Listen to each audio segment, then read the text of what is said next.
we have a big channel update, a giveaway, and way more to announce midway through the episode right before the breakdown. Stick around. Freestyle the news! Hey. They say clouds ruin every sunset. Time ruin what you once had. Fuck up everything you just said.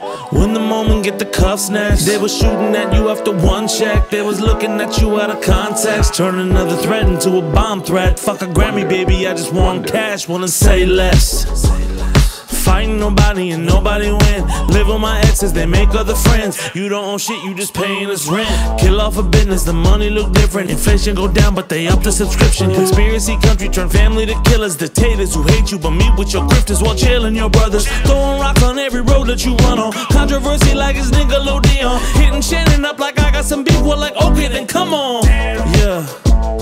Y'all weighing over your head.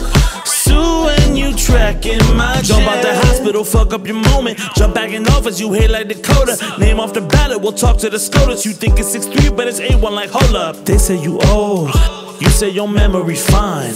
Everyone gloss over polls. Thinking y'all aging like wine, cause all of you whine like no more immunity. Acting out stupidly, we want some choices. They screaming out unity, more suits than Disney. They dropping a Billy, they dance on a victory. Hit gritty like Mickey, well tell me I'm wrong. Usher makes culture while vultures steal samples. And cloud play me something, oh fuck it. Not Selma, Islamophobic, just like rapper poets. Where those ballots go in Pakistan. Moment is in here with John. Who you think is going with it all? Room for something 4-9 in my game. Hope they doing it big like a leak out from Drake. Oh, too soon. Then I promise you I'm gonna flip this. I promise I'm gonna flip. I'm like, next week I'm gonna try to move the camera and flip this because even I'm getting tired of this backwards. Hey, thank you guys so much for watching Freestyle the News. If you like what you heard, please spin that like button around into the air in a tornado-like motion, causing mudslides and all other sorts of things in a storm that brings about as much rain as you get in a year, in about a week. And then afterwards, batter that like button with a huge earthquake out of nowhere when finally sun is coming in and scare the like button's cats. What the fuck, bro? And then leave a comment on your favorite bar. Listen, I was fine in the storm. It was crazy. There was definitely flooding, a tornado warning, which we are not equipped to handle. But today it was like, oh my God, the sun is coming out. Seems like we're past it. And then immediately we got hit with an earthquake. But of course, climate change is a hoax by the big liberal media and Leonardo DiCaprio. But anyway, before we get into this breakdown, I have a lot of big things to announce. A lot of changes coming to the channel, a giveaway, and some other cool stuff. So here it is. Number one, we have 2 new shows dropping on the channel next week. I'm really, really excited about this. I've been working on these for a long time. I'm also a little nervous because the way we're dropping them isn't how other YouTubers usually drop them. They usually have a separate channel for this kind of stuff, but I'm gonna give this a shot and see if it works. So one of them you've already heard of, Let 'Em Cook. It's our little gaming show and podcast with me and Saint Cola and Lumi, who does editing for Freestyle the News. We still talk about the culture that we come from, fighting games and everything that's involved in it, but we've also added stuff about the gaming as a whole and what's going on in the industry in general. That show's been built up quite a bit. I'm excited. But the other show I'm dropping that I'm really excited about is Too Soon. Oh, what a creative name. It's gonna become like a midweek update where I can cover things that I don't get to cover on Zed Talks or on Freestyle the News. There's a lot of stories that I had to cut from this that I don't really get to talk about. It's gonna be more of like a panel show. I have 2 co-hosts with me, Dylan Hulse and Jesse Moriarty, who I've worked with on a bunch of different stuff. We have kind of an episode 0 test run up on toosooncrew.com right now, and it's gotten some really nice reviews, so I'm really excited to show that to you guys. I really have worked really hard on that. So that's the first thing, new content coming next week. Second thing, so since I moved from Phil's channel here, we've had this thing called toosooncrew.com. It's kind of like our patron service where I give you exclusive videos, exclusive music. We have a daily news roundup. We have a secret Discord. You also get a discount on merch. It was great, and I like the little community we have there. But last year was hectic, and I wanted to expand on a lot of things. And the only tier that we have there is like a $10 tier, which is a lot in an inflation economy. So listen, I wanted to open up things as well and make things more affordable. So number one, the Discord is now not private, it's free. Everybody can go to the Discord and we have a full community. I love the discussions we have on this channel about what's going on. There's a lot of nuance and a lot of interesting perspectives. And now we have a place where we can discuss it in real time. And so the Discord is now completely free. I want to build that community where it's a place where we can talk about stuff, especially in this insane election year where it's difficult to really understand one another, and there's going to be a lot of people trying to be as divisive and as polemic as possible. And if you are already a member of Too Soon Crew and the Discord, there's going to be a back room specifically for members there, and we're going to have extra perks for that as well. And speaking of perks and stuff, it's not going to cost $10 to be a part of Too Soon Crew and get all the exclusive videos and all that kind of stuff. It's going to cost $2. Specifically, we're adding a $2 and a $5 tier to the whole thing, and we're adding a bunch of perks for everybody. So for example, at $2, you get the 10% discount and all the exclusive videos, and every 6 months you get a free merch item. For the $5 tier, you also get a 10% discount, and we're going to have polls for topics to cover, as well as like town halls and everything. And if you're already signed up to Too Soon Crew and have a $10 tier, we're going to have a yearly big merch item. All the stuff from the $5 tier, your discount is 20% off. Same with polls, and every single episode, in addition to being thanked, we're gonna have a ticker at the bottom of the episode where you can write messages and they'll show up in the episode, as long as there's nothing like racist or homophobic, like obviously insane. Like if you write Matthew McConaughey is a lizard, I mean, yeah, of course, he's clearly a lizard person. But if you write fuck Matthew McConaughey, that stupid fucking lizard, that's do you have a problem with lizard people? But in all seriousness, I'm very, very happy for this community. I want to be able to talk about a lot more that I don't get to talk about because of the YouTube algorithm and everything like that. And this is the best way to do that. I've seen how CoffeeZilla and H-Bomber Guy do their videos and how much stuff they get to cover and how much stuff they get to investigate, and I want to be able to do that. I love this relationship and this job, and I'm very, very grateful for being here. And every year in my life, I've had to deal with election years being so exhausting and so frustrating. And I've always wanted to just have a platform where I can hopefully alleviate some of that shit like Jon Stewart did for me, or fucking rap music did for me, or whatever. And I'm happy to be that for you guys. And lastly, we have a giveaway. I'm going to be giving away 5 Run It Back hoodies to 5 people who sign up within the next week. Any tier. And if it's a $10 sign up, I'll also throw in an FSTN shirt or a Too Soon beanie. Your choice. I'm so excited to show you guys the new shows and also possibly some new music. But anyway, that's enough of me plugging and talking. I'm really happy to have you here. Let's get into this breakdown. And this week just felt like it was just not a vibe. It was so pessimistic. It felt like, I don't know if it was the storm or if it was all the election news that was coming out, or honestly, even like the SCOTUS shit that was going on. But it wasn't great. So let's start really quickly at the top with the news that dominated over the last 3 days. The Biden Special Counsel Report. Now, if you haven't been in the loop, prosecutor Robert Hur has been investigating Joe Biden's handling of classified documents following a scandal that was, I think, about a year ago. Hur has been investigating for a while whether Biden willingly concealed classified documents, and the administration's maintained they actually did no such thing. Also, this was around the same time that Trump was found with the nuclear documents near fucking toilets, that whole thing. But the report finally came out this week, and it did say that Biden did conceal documents improperly, but also it recommended no charges be brought against him. That's actually the small part of the story. The big part of the story is why charges aren't recommended, saying that Biden would come across to jurors as a sympathetic, well-meaning, elderly man with poor memory. And that blew the fuck up. The report went on to say that Biden did not remember, even within several years, when his son Beau died. Ooh. And it painted a picture of what has been hitting Biden the most in this campaign: his age and his competence for office. Now, I'm sure even the assertion of that has pissed off some people who are on this channel. Many people have brought up that this is very politically motivated, including the Biden administration and Biden himself, who came out and gave a scathing response to all of these allegations. There's even reference that I don't remember when my son died. How in the hell dare he raise that? Frankly, when I was asked the question, I thought to myself, it wasn't any of their damn business. I don't need anyone. I don't need anyone to remind me when he passed away or passed away.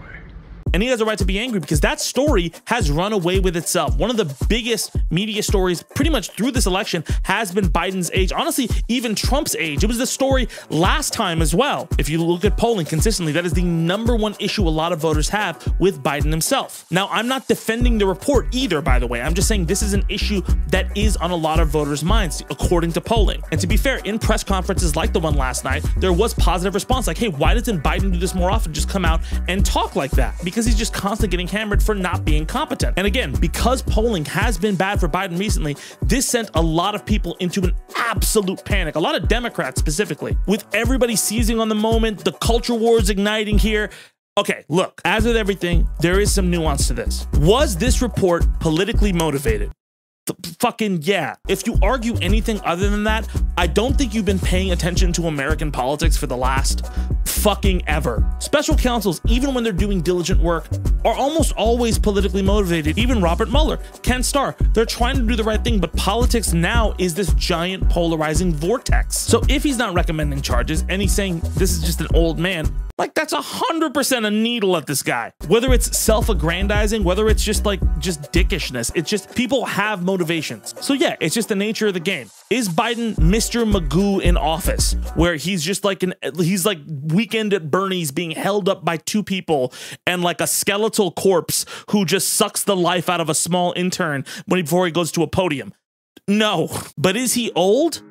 Yeah, this is a concern. And even with the problems with modern polling that need to be addressed, that are being addressed, even with a lot of the hubbub going around from the conservative media sphere about Biden, even with all of the caveats of bad faith actors, Biden's age is a huge issue with voters, and it is a huge issue with everyone. Even when he was Barack Obama's sidekick, he was old. Now, does that mean that he doesn't have any value? No. From a nuanced perspective, Biden has made a lot of mistakes, but he also has been fairly effective on infrastructure as well as moving some issues forward and essentially playing the bullshit game that Washington plays. But coupled with the weaknesses in his response to Gaza, coupled with a lot of the other problems, these become more prevalent and giant media things people can fasten onto. Now you've had this whole discussion about like, well, who could replace him? Would Harris replace him in the general election? Would this happen? Would that happen? I'm not trying to be ageist when I say this. It's just a question about how most of the government is filled with people who are in that age gap and less of people who are in my or younger than me's age gap, which there should be more representation there.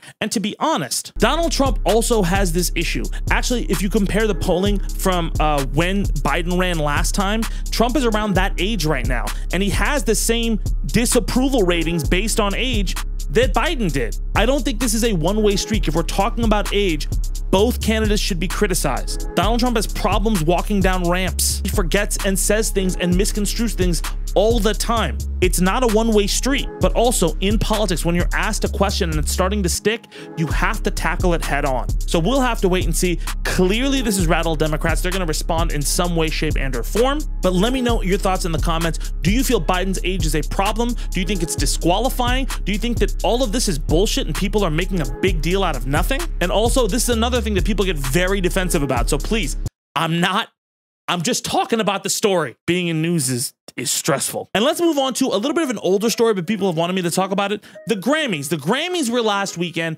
and there were a lot of different things to talk about. Taylor Swift won, announced her new album. Everybody obsessed over it because we can't go 5 minutes without wondering, like, will Taylor Swift be at the game? What is Taylor Swift eating at the Super Bowl? Hey, by the way, what is Taylor's opinion about the end of Inception? Does she think that the top stops spinning altogether, or does she think that it's actually the beginning of Tenet? Like, both of those are actually bookended. They're in the same exact universe. No. Shut up! Shut the f up! But the big stories I want to focus on are Killer Mike winning and Jay-Z. Killer Mike, one of the duos in Run the Jewels, won 3 Grammys that night and then was promptly arrested right after winning. Now, the officers are saying that Mike was detained because of his involvement in a physical altercation. Mike's camp is saying that, hey, when the information comes out, he's actually going to be exonerated. But this actually shook a lot of people up. A lot of people were frustrated, worried about the racial motivations of everything. Mike did an interview with GQ shortly after saying like, hey, I could have succumbed to anger, but I just went through it. And I think that coupled with a lot of the TikTok bullshit of people going, who is Killer Mike? Which, by the way, you're like a fucking idiot. Like, I'm sorry, like, that's just absurdly stupid. Like, there was one guy who was saying like, well, I haven't heard of him. Bro, he's been in the news on shows for like a decade. He's been everywhere. He has a Netflix show. Like, the fuck? Knowing Drake, but not knowing Killer Mike is like knowing Tom Holland, but Robert Downey Jr. comes on and you're like, who the fuck is this guy? There was also Jay-Z's acceptance speech for his honorary award where he said a lot of things about the Grammys and this about his wife. Obviously it's subjective because, you know, it's music and it's opinion based, but, you know, some things, you know, I don't want to embarrass this young lady, but she has more Grammys than everyone and never won Album of the Year. So even by your own metrics, that doesn't work. Think about that. The most Grammys, never won Album of the Year. That doesn't work. You know? People have asked my opinion about it, and I have a couple things to say. Number one, it's not just Jay-Z. Everybody there is frustrated. It is an open secret that a lot of people are very frustrated with how the Recording Academy operates. I have friends who are in the Recording Academy and frustrated with it. In fact, the Grammys as a show has had a lot of difficulty. There is stuff that the Recording Academy does that is very, very positive for artists and everyone else. But for a long time, this has been an issue, and there's a reason why Taylor Swift used her acceptance speech to announce an album. A lot of other places that wouldn't be in decorum, but when the show itself has these issues, artists are like, well, fucking, I'm here. Let me just use this as a platform to advertise, because it's not an honor anymore. It's just a check mark. Although I am really happy that Killer Mike won, although I am really happy for people who did get their awards, it's not just opening up to people of color. There are so many issues with the Recording Academy that need to be fixed. We even ran into issues with Run Back City. Ask anybody about the video game categories. They need more. But anyway, that's my thoughts. Let me know what you think in the comments. So 2 weeks ago, the New York Times reported a story about the NSA buying Americans' data from data brokers without having to get warrants. This obviously pissed off the Federal Trade Commission, and I'm assuming everybody who's getting their data bought without warrants pretty substantially. Now, the FTC has been cracking down on companies that trade this kind of information, but as the New York Times says, this is a legal gray area. With the NSA picking up really sensitive data from everyday Americans who, by the way, sometimes don't even know their data is being picked up. Again, we've talked quite a bit on this program how you'll be surfing the internet or doing everyday average things, and data brokers will harvest all of the data and sensitive information from some of these sites that you're visiting, collate it, and sell it to the highest bidder. And look, I'm not saying the government is specifically buying your data, like you, Thomas, in your pajamas, your data. But I'm saying your data is readily accessible to a lot of people you don't want having it, or without your consent. I've mentioned about how worried I am about all of that, especially in an election year where politicians and bad faith actors will buy your information to try to sway you and spin you. And that's why going on a year now, I've been using Incogni, the sponsor of today's show. If you honestly want to get this data out of the hands of people you don't want to have it, you have to individually send all of these companies cease and desist letters. You have to chase them down. You have to go through their legalese and issue takedown notices before they start sending you random shit or before they start trading it. Incogni simplifies all of that. It's a set it and forget it solution where you sign up, they find out where all of your data is, and they go through that painstaking process on your behalf. They get that shit taken down as quickly as possible. Last year when I signed up, this was the initial find. This was their update, and this is the update now. What I noticed is that more companies got added this year, but that's why I believe in this. Look, like, especially in a year like this where everybody is jockeying for all of your information to figure out how to target you and advertise to you or sway you in ways that can compromise your well-being, or just fucking annoy you and destroy your inbox. But as scary as that update was, I promise you, I have much more of a peace of mind going into this year because I have Incogni, that my stuff is going to be taken down and that I'm going to be in a much safer place data security wise than I was literally before I got this. So listen, if you want some peace of mind and you want to support our cool news rap show where we deal with this insane election, go to incogni.com/Tabani, enter in the code Tabani and get 60% off. 60% off? Wow, that's more life than I lose getting juggled in a Tekken combo. Infinitely. I'm telling you guys the truth. I really, really do believe in this thing, and this year it's especially important. So go to incogni.com/Tabani, enter in the code Tabani, and get some peace of mind. All right, back to the breakdown. I have a couple more stories that I'm going to get into the last big one. Monique was a guest on Shannon Sharpe's podcast, and I have a question. Why does Shannon Sharpe just conduct giant sessions where everybody is just messy all of a sudden? Because Monique seems to have seen the Cat Williams interview and gone, oh, you want to see some shit? Taking shots at Oprah, Tiffany Haddish, Melissa McCarthy, not really taking a shot at Melissa McCarthy. If I was a white woman, do you know what my name would be? Wealthy. Melissa McCarthy. Oh my goodness. If I was a white woman, my name would be Melissa McCarthy. Same track record. 5-year sitcom and syndication. Same track record. The opportunities are not the same. Looking forward to Shannon Sharpe being a drama YouTuber at some point. Okay, so the Super Bowl is today. depending on when you see this. It may be yesterday, in which case, what's the future like? Do you guys have flying cars yet? But if you don't know anything about the Super Bowl, it's a rematch of the 49ers versus the Chiefs. The 49ers are favored to win. Personally, I am rooting for the Chiefs. Yes, I am from California. No, it is not because of Travis Kelce. I just like a really, really good underdog story. The halftime show was Usher, which should be pretty good. And apparently we'll get a Deadpool 3 trailer. And it honestly seems like it's going to be a really, really good game. I know you may not watch a lot of football. I personally just watch a lot of basketball and Street Fighter, but it could be fun. But let me know who you're rooting for and why your team is so much better. I'm sure the comments will be very civil. Tucker Carlson interviewed Vladimir Putin, and it was a fucking horrific interview. Now, Carlson was just surprised the whole time, just like, what? And Putin used most of the interview to just basically talk about the history of Russia, the Soviet Union, the Russian Empire. If you've read anything about Putin, he wants that old school Russian Empire kind of thing going on. And the whole point of Putin's thing was that, like, Ukraine never really existed as a nation. Look, this was a lot. It was propaganda. It's very, very clearly, you expected that. I think what made it a little bit more heinous is there are literal US journalists who are being held by Russia as we speak, and Tucker's over there interviewing this guy like it's fun. This is like a pablum interview. It's like one of the pablum interviews he did with Donald Trump. Except Putin is a proved murderous dictator. He is a murderer. He has killed journalists. He has killed political opponents. He's not a good dude. But yeah, history lesson plus propaganda. You don't gotta watch it. Adin Ross got finessed out of $2 million from Playboi Carti. Adin had talked about this big stream where Playboi Carti was gonna come on, and he was really, really hype about it. Playboi Carti came in a mask late after Adin was waiting for a long ass time. Adin gave him $2 million. Carti was super fucking awkward and then bailed.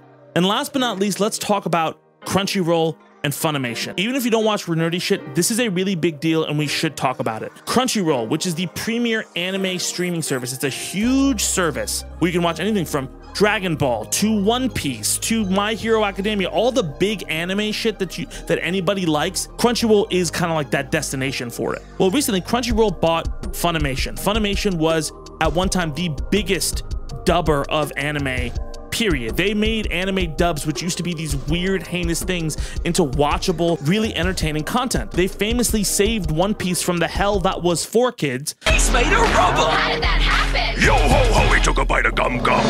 And gave it a legitimate voice cast and the respect it deserves. Dragon Ball, like that alone is Funimation's pedigree. Well, Funimation also had a streaming service where you could buy copies of anime so you could own it forever. Until now, Crunchyroll, which acquired Funimation, is saying that they are ceasing that service, and anything that you bought on that service will not be transferred over. They're not going to facilitate that. You're just going to lose access to it. In addition to it, they're also bumping up the subscription fee from $50 to $90. And the thing is, they can do that. They're not only the biggest game in town, they're the biggest game in town with no significant competition. Now, this pissed me off. I have a lot of friends who work in that industry who are voice actors. I have a lot of people who are affected by this. The other issue with this is, what did I say? People spent money on buying copies of digital media that they no longer own outright. Now, a lot of times I understand that, but this specifically just felt a little bit more heinous, specifically because Funimation made it out to be that way, that you were getting to keep these things forever. And Crunchyroll is just deliberately going back on that promise, also hiking up the sub fee. Now, I will say, it seems like that's just a transfer over of services, because if you look at the Crunchyroll basic fee, it's $7.99 a month, and with 12 months, that's around $99. But this was a super frustrating monopolistic move. Also, we have some more news from Max and WB. You remember Coyote versus Acme? Coyote versus Acme, the movie that was shelved and ready to be destroyed by David Zaslav and his fucking tax exemption schemes, was saved by the backlash and the frustration of a lot of directors and actors who were like, yo, this is fucked up what you're doing. So they backpedaled and they were like, hey, listen, we'll let the movie find a new audience. And listen, there was so much positive response to that movie. A lot of people really liked it at the screenings, and there was multiple bids by other services. But here's the thing. Zaslav priced that shit at like $80 million. They were not going to take any counters from anybody. You either pay $80 million for this movie or fuck off. It was incredibly cynical. It was a super big fuck you. And now as the end of the quarter approaches, Warner Brothers is getting ready to shelve and delete the film entirely. Listen, I know a lot of people who have worked with Warner Brothers. I know a lot of studios who are under Warner Brothers. There are a lot of people who work for those companies who are really good people. Some of the best work. I had an amazing time working on Mortal Kombat. It was awesome. I had a lot of friends who worked on Multiverses who were amazing people. That being said, Warner Brothers fucking sucks, specifically this guy. I don't know how you can reasonably fuck up your streaming offering, have 2 years of some of the worst press ever, and essentially long-term piss off everybody in your fucking industry to the point where they don't want to work with you anymore. And then when you're offered the olive branch, like, hey, do the right thing, you just act like an asshole. This is bad. Digital downloads in the digital ecosystem was meant to fight piracy, and it seems like short-sighted CEOs don't understand that and are somehow going to make the fucking search for the One Piece happen as everybody pirates everything once again because they're dumb and they kill content for tax bullshit. Already, traditional media is having issues with fighting things like TikToks and YouTube. And when you have a big a ship as HBO and you don't respect the people who are making things for your platform, you may not have it very longer. I hope this guy doesn't have a job very longer. You're a terrible fucking CEO. But yeah, let me know what you think in the comments. I'm pissed. But anyway, that's our show. Thank you guys so much for watching. Oh, I recorded for like an hour. Get ready for 2 new shows next week. Also, if you want to talk about it, leave a comment below and head to the Discord as well. Sign up for the new Too Soon crew tiers. And thank you guys so much for being a part of this show and everything that I get to do. Anyway, my name is Ed Tabani. I love y'all and I'll see y'all soon. Let's go.